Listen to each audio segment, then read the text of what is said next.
The WTO report on the impact of the 2019 coronavirus pandemic on trade indicates that in 2020, almost all regions will experience double-digit declines in trade, and North American and Asian exports will be impacted maximum. The report said that trades with complex value chains, especially electronics and automotive products, may experience a significant drop in trade. The report believes that transportation and travel restrictions have the most direct impact on trade in services. According to the report, the unprecedented nature of the health crisis and the uncertainties in its economic impact make future predictions highly variable, but WTO economists believe that this decline may exceed the 2008-09 global financial crisis zone. The coming trade slips. WTO Director General Robert Azevedo said, "We need to lay the foundation for a strong, sustained and socially inclusive recovery. In addition to fiscal and monetary policies, the trade will be an important factor. Keep the market open and predictable, and creating a more generally favorable business environment, is crucial to stimulating the new investments we need. If countries work together, we will see a faster recovery than countries acting alone." Quote, 2020 and 2021 trade outlook. The impact of the 2019 coronavirus pandemic on the economy inevitably triggers a comparison with the global financial crisis of 2008-09. These crises are similar in some ways but very different in others.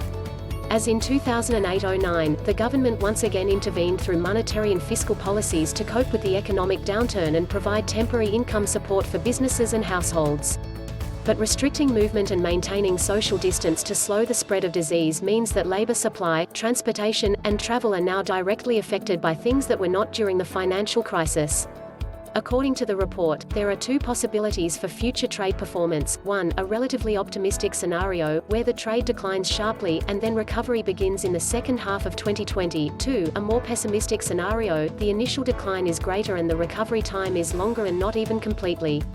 The report emphasizes that these predictions should be viewed as explorations of different possible trajectories of the crisis, rather than specific predictions of future development. Actual results can easily exceed this range, both in terms of good and bad aspects.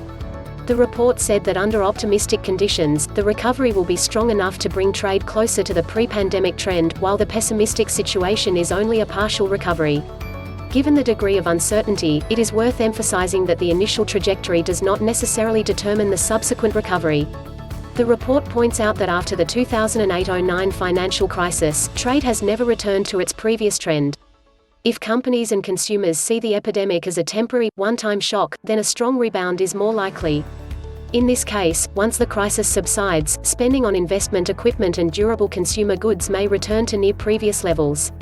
On the other hand, if the ongoing or recurring uncertainty of the epidemic becomes common, households and businesses may spend more cautiously. According to the report, in both cases, imports and exports in all regions will have a double-digit decline in 2020. If the epidemic is brought under control and trade begins to expand again, most regions may experience a double-digit rebound in 2021.